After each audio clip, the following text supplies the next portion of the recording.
Poor diet is causing obesity, diabetes, heart disease, cancer. It's driving this extraordinary explosion of chronic-related medical disease in our country. It took 17 years. Now, I don't want you to think this all happened overnight. It took us 17 years to get to our goal. And we have people come here so often, young couples that were from the valley or where, and they'll say, oh, we'd love to do something like, could you talk to us a little bit how you got started and what you did? And we want to do something like this. Some of my good memories here in Watsonville was actually working out in the fields. The apples and pears. The history of this building actually, it was originally owned by the Farm Bureau. It's a 1920s, early 20s building. We have a lovely little valley in Aromas. You come down the hill from Carpinteria down in and you see the valley below and the mountains beyond. It's just breathtaking the first time you do it. We have the river that meanders through, the Pajaroville River. We have some organic farms that are in our little area here. And of course the little historical homes. With the ag community, we're part of it, you know. We treat our forest like a renewable resource, you know, like a garden. And our crops are firewood and lumber products. A lot of times in the winter time or during the year, people will come up from Carmel or Monterey or wherever, and they'll do a little circle around the area. They'll come here and get firewood or Christmas trees, and then they'll go over to Corliss Market or Freedom Meat Locker and get their sausages and stuff from there, and then they'll go over to the Gizdich Ranch and get their apple pies. My name's Tony Chavez. Name of the business is Freedom Body Shop. Willie Mccray, Executive Director, Second Harvest Food Bank. My name is Nita Gizdich, and this is the Gizdich Ranch. Tim Taylor, and the business Pacific Firewood and Lumber. My name is Fernando Gallegos, and this is my wife Katie, and the name of our business is Bustos Collision Repair. Gabriel Lopez from Golden State Auto Care. And I'm Pasita here at Golden State Auto Care. My name is Edgar Munoz. I'm the new owner of La Ruz Auto Repair. I'm Catherine Agris, and my company is Catherine Agris Real Estate. My husband was on the farm here with his father. And you know, when he was a young man and the war was on, if you stayed on the farm and worked with your family, you didn't have to go in the service. So there was 3 boys at the time, and so my husband was the oldest, and so he decided to stay on the farm and work with his father, and the other 2 boys went in the service. And so as he stayed on the farm and worked with his dad, it just sort of grew slowly, and as the apple industry left our valley, also don't forget, this is called the Paro Valley, our county here. And it had 17,000 acres of apples at one time. And today we're down to about 4,000. That just shows you the apple industry has left this area completely. There is no more pack out places. Very few coolers to go to.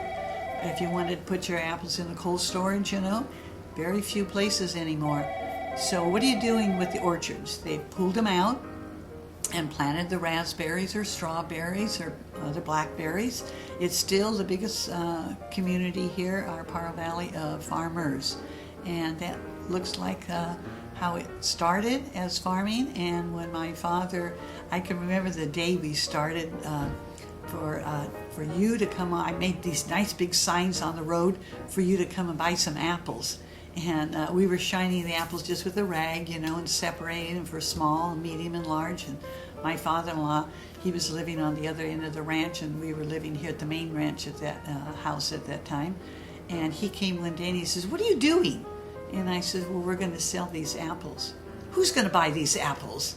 I said, "I don't know." We put a sign out in the highway there, and he was standing there looking at us. And in those days, a whole wooden 40-pound box of apples started at $2.50, and mediums were $3, and the large were $4.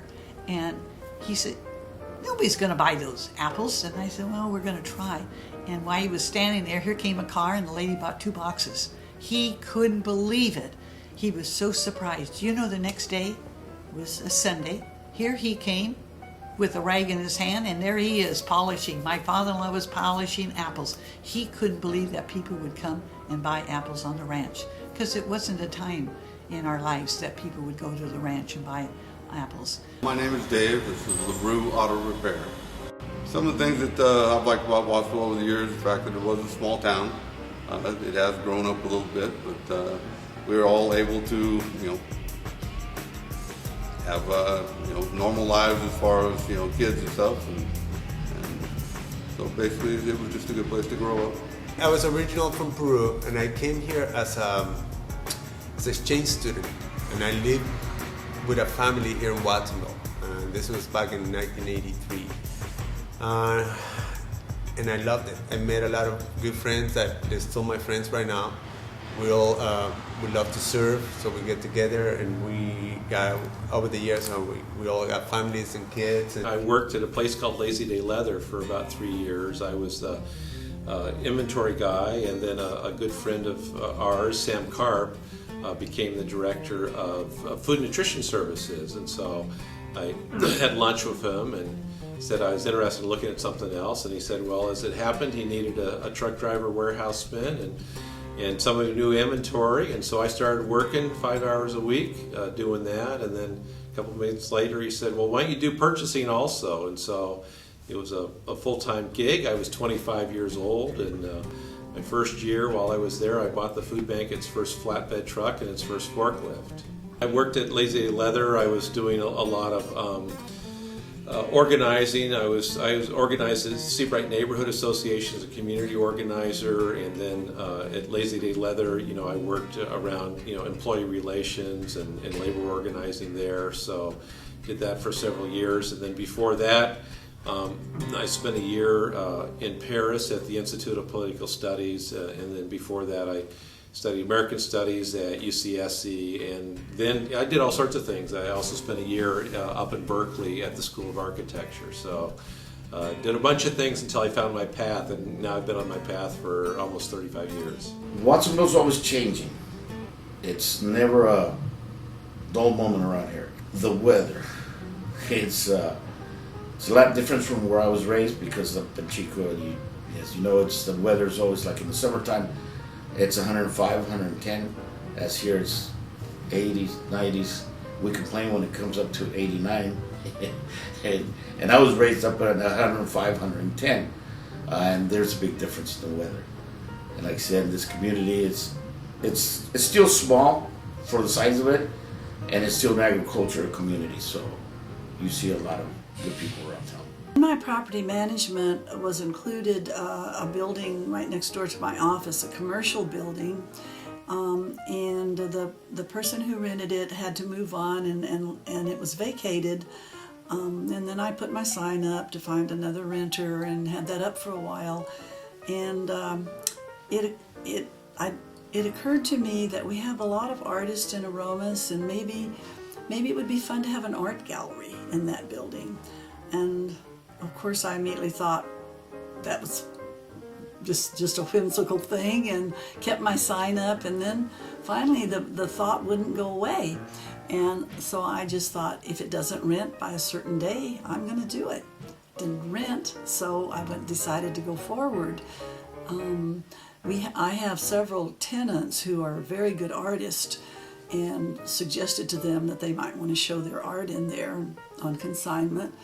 And one tenant suggested that I should go speak with the Aromas Hills Artisans, who are located in our area. It's a nonprofit group, and so I was invited to go to their next meeting.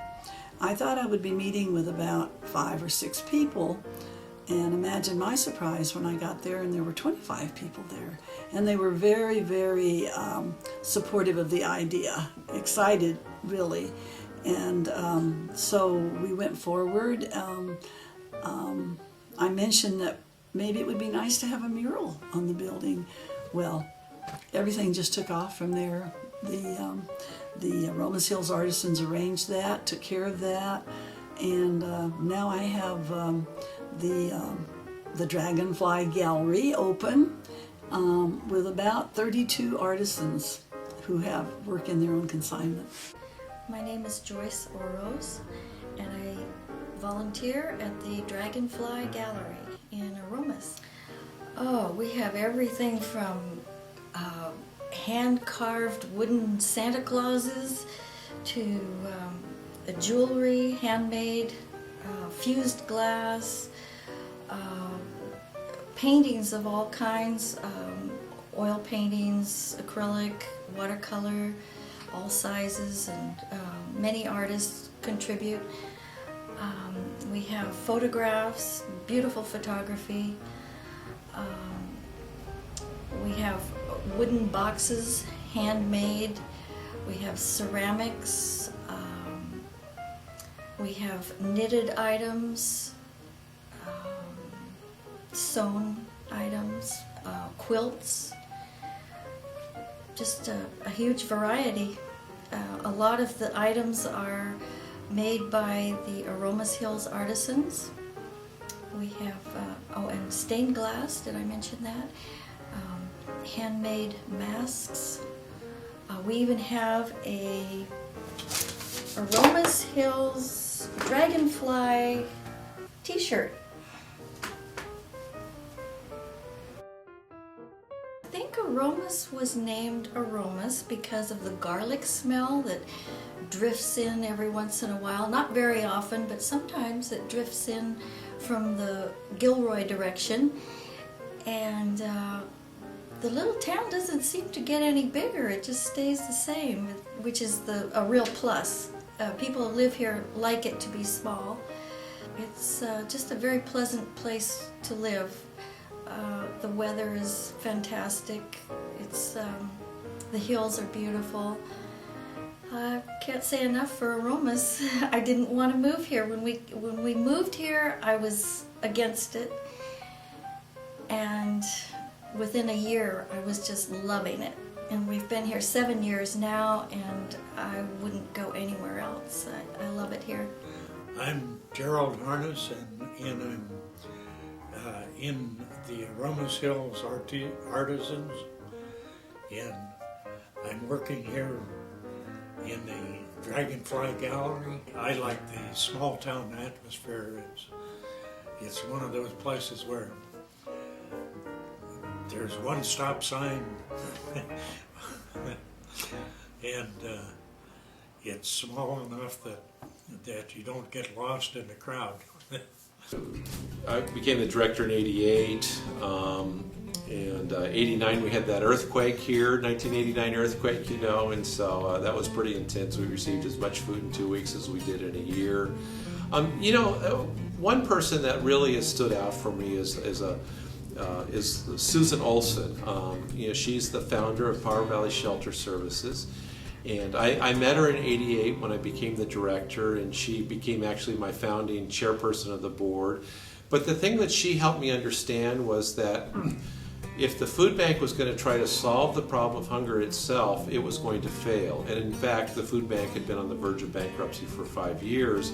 And so together we really looked at it. We changed the mission of the food bank from feeding the hungry to involving the community to end hunger and malnutrition, which is a radically different message. And so our role at the food bank has not been to end hunger, but it's to engage the community, to involve the community, to be a tool, to be an instrument, and to together rally community forces to really impact hunger and malnutrition. And I think that's really has brought a lot of clarity to me. So I think Susan's probably my biggest influence. And I think if there was one other person, several years ago, chairman of the board asked everybody on the board to read Michael Pollan's book, In Defense of Food.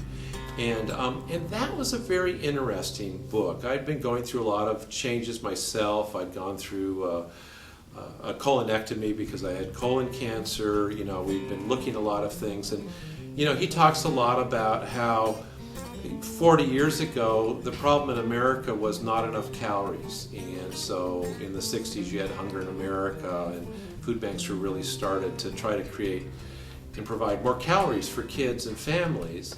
And the thing that Michael Pollan really talks about in that book is over the last 40 years, the food scientists in America have solved that problem, that we can create, you can buy 1,500 calories for 69 cents, that we've learned how to really work with soy and corn products to create all sorts of what he calls food-like substances, and which made me realize that our unique role at the food bank is not so much about ending hunger or providing calories. It's about the fact that families are struggling to put healthy food on the table and are forced to eat cheap food. And with the economic downturn, all the more pressure has been put on people to really eat food that is high in sugar, high in salt, and low in nutrients. And the most important thing for us is to provide people with healthy food. And so we really focus in a very obsessive way on fresh fruits and vegetables. And so I think that sort of Michael Pollan's analysis that, the lack of calories has been solved in this country.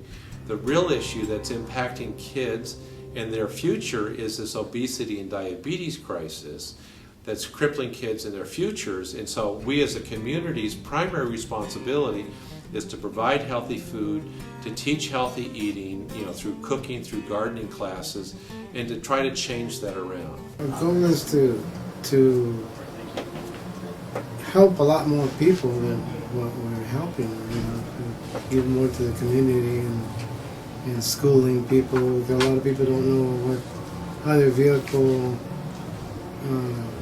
works, or they just let people do the work and not really get to know their car. We like here at Golden State, the CETA does talk to the ladies and explains to them how brakes work, how air conditioning works, and let them feel a lot better about their car, knowing their car, how to, in case of emergency like brakes, or how to detect several things. But it'd be nice. We've been thinking of maybe opening up another.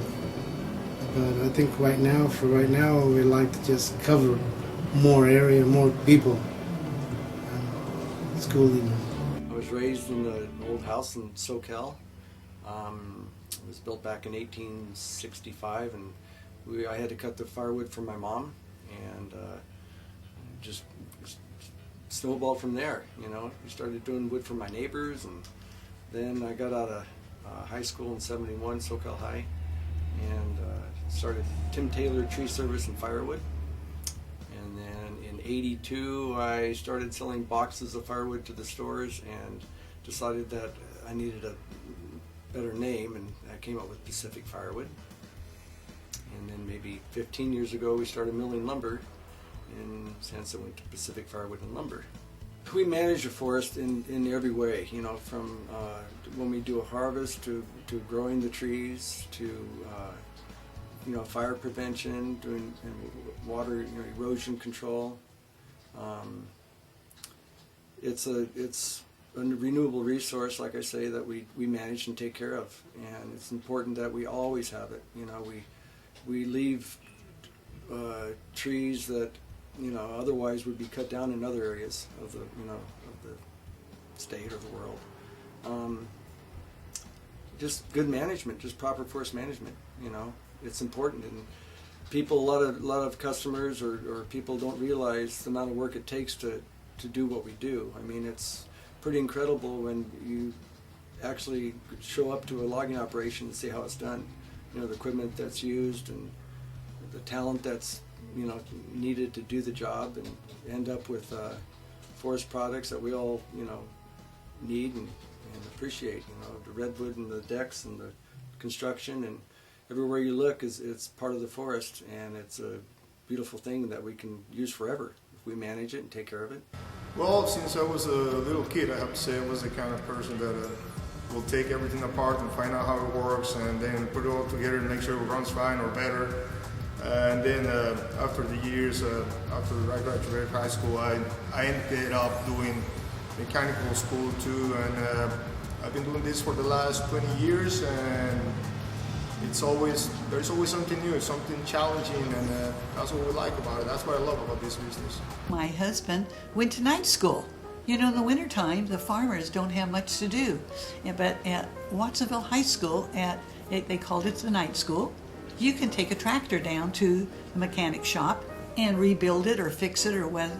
So my husband and his friend, each of them built a washer for the apples. It was amazing. They got plans and they built the great big washer and dryer, so the apples will come from the field, they'll be washed and then dried and then packed and sorted in different sizes. And he built that at night school, and we still use it every day. We do our own pack outs. Everything's washed and packed out nicely. But my husband had a brain you just couldn't believe. I tell you. A lot of our work that we give back to the community is through Rotary. We found that to be a very effective venue to give back directly to the community and internationally. As Fernando said, he's from Peru. So we're very involved with Peru projects and Peru support also. We have a problem though. We probably shouldn't tell people this, but it seems like whoever walks in the door and wants something from us, we usually give a donation, especially to schools. We're passionate about education and our youth and our community, so we try to give back as much as we can. Yeah, our apple juice is just a very natural apple juice. It is fresh pressed, and the apples have to be off the tree. They cannot be off the ground. The apples are all washed and dried, and our base of our apple juice is pippins, and that was the best apple grown in this whole valley all my life, and that is your base. Base is your pippin, and then you will start adding some more sweet or maybe some sweet sour apple. You know, we have the 16 varieties of apples, so we can mix those apples. And then after you do your first press, we have 3 of them that are tasters. So you take a cup right out and taste it. Ooh, a little too sour. Well, how about you? Well, that's not bad. How about you? Ooh, a little sweet. We all have different taste buds, don't we? So we try to get a nice average. Sometimes we're going to add a few more sweet or maybe a little bit more sour. And that's how we do. I had a gentleman the other day say, how come your juice tastes the same all year round? How can you make it taste like that all the time? And I said, we have our own recipe, which is just whatever. It's the taste. And that's what we do. We make our juice and it's delivered all over to restaurants and grocery stores. And remember, it is fresh. So it goes in the refrigerator. It does not stay out. I had a lady about 2 months ago, she came and she said, you know, my apple juice doesn't taste like it did when I bought it. And I said, oh really? When did you buy it? And she's telling me like a week later. And I said, it should stay wonderful for 3 weeks in a fridge. She said, well, I went to work and I left it on the drain when I left. 2 times I've left it out. Well, if you leave that juice sit out for good part of the day, and your house is warm, it'll start to ferment, and it can get up to 5% alcohol. And so I said to her, you know, there's nothing matter. You can drink it if you'd like, but don't throw it away. If you're going to throw it away, put it out in the garden around your rhododendrons or your camellias, because it's very high in acid and your soil will love it. But they forget about it has to go in the fridge. It's a fresh product. Second Harvest Santa Cruz County is the oldest food bank in California. We're the second oldest food bank in the country. And it's very interesting history. A community action board ran a program called Breakfast for Kids. And it was operated and developed by the Black Panthers throughout the United States to provide a place for poor kids to go have breakfast on their way to school. So in Santa Cruz County, there were 10 different homes from Watsonville to Live Oak to Santa Cruz Beach Flats, where kids would go and have breakfast on the way to school. And we got all this food from USDA, and then we got a phone call one day from some woman in Watsonville. She said, I have some cauliflower I'd like to donate. I hate to throw it away. And so a person, our founder, Michael Alexander, said, well, what's wrong with the broccoli? She said, well, it's just a little bit, it's not pure white, it's just a little bit yellow. It's grade B, but nobody wants to buy it. He says, well, how much is it? And she said, well, it's 30 tons.